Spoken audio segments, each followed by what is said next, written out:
Well, at the beginning of the COVID-19 pandemic, the province announced a 5-level alert system. 5 with the most restrictions on social movement and business operations, and 1 being the new normal, which will come into effect once there is a vaccine.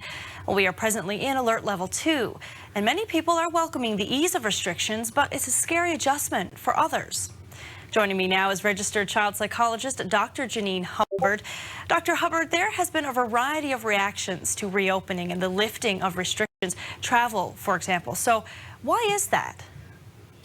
This has been a really divisive topic, more so in a lot of ways than we've seen throughout this pandemic. And a lot of this is very emotionally laden, which makes it that much more challenging. Really, there are a variety of factors that are causing people to either embrace all the reopenings or be very, very fearful of them. Some of it may depend on what was your personal experience during the pandemic. Are you someone who was on the front line?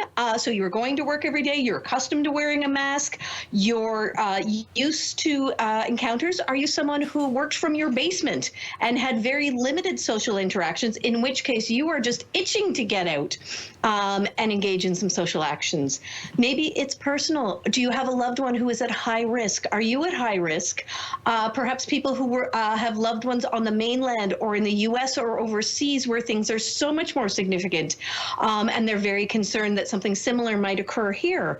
Fiscal concerns. Are you someone who has been working from home and receiving a full salary, or are you someone whose business has been decimated by this and you are eager to get back and try to get back on your feet?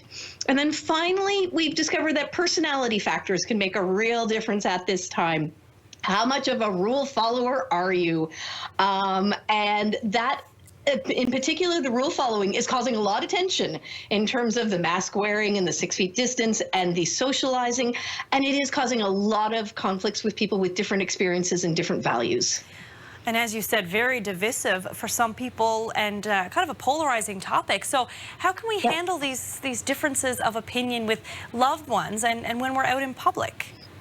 I think it's really important to reflect on what your personal pandemic experience has been and where you're coming at the reopening, and remembering that that is a different experience for almost everyone that you meet. This was a different experience for everyone.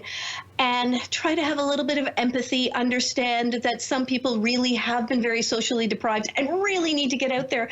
And others, for care for themselves or their loved ones, need to be very protective and know they're not ready to travel, they're not ready to go out to restaurants. And all of those are okay options. It's figuring out what works for you. Because as you said, just because we can gather in larger groups, for example, outside, it doesn't mean we have to. Maybe we should check in with our loved ones about their comfort level? Oh. Absolutely. This is a really important discussion to be having. And it may be even that some of your loved ones will go and gather in larger social greetings that you'll decide to pass on and be happier to have a couple people over into the backyard. Again, it's a lot of respecting what others are going through and expressing your needs to them. And hopefully everybody remembering, listen, we had empathy through this, keep up the empathy, and we'll figure out our new normal one of these days. Well, thank you so very much, Dr. Hubbard. Always a pleasure. Thank you for joining me this evening to talk about coping with change in these uncertain times. Thanks so much.